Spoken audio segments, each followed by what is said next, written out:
हमारा third formula है mid point formula. क्या होता था कि पी एक मिड पॉइंट है लाइन ए बी का, तो इसका मतलब क्या हो गया कि एम जो हमारा एम रेशो एन था, एम इक्वल टू एन है, तो एक्स की वैल्यू क्या हो जाएगी x1 प्लस x2/2, Y equal to y1 प्लस y/2।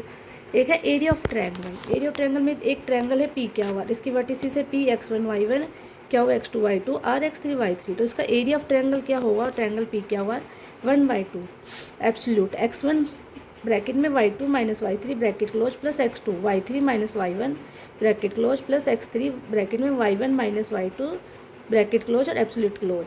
एब्सोल्यूट का मतलब क्या होता है हमारा कि इसकी वैल्यू ऑलवेज पॉजिटिव आएगी। तो ये हो गया हमारा एरिया ऑफ ट्रायंगल। तो हमारे वो 4 फार्मूले थे जो हमने 10th में किए थे।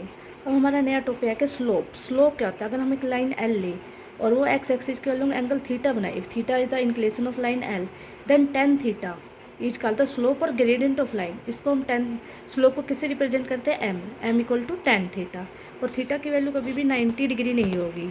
अगर हम स्लोप अगर एक्स एक्सिस के अलॉन्ग ले तो एक्स एक्सिस के अलॉन्ग लेंगे तो हमारा एंगल जो थीटा वो जीरो हो जाएगा, और theta zero ten zero, ten zero की वैल्यू क्या होती है जीरो, तो slope of x axis always zero और स्लोप ऑफ वाई एक्सिस, तब थीटा हमारा क्या हो जाएगा 90, तो हम थीटा 90 यानी टेन थीटा नॉट डिफाइंड, तो हमारा स्लोप क्या हो जाएगा नॉट डिफाइंड। अब हम करेंगे स्लोप निकालने का फार्मूला। आगे एक लाइन एल है जिसमें पॉइंट पी और क्या हुआ है, पी x1 y1 और क्या हुआ x2 y2, तो हमारा स्लोप एम क्या होगा y2 माइनस y1 बाय में x2 माइनस x1। ये एम का फार्मूला है, ये मोस्ट इंपॉर्टेंट है, इसको लर्न कर लो।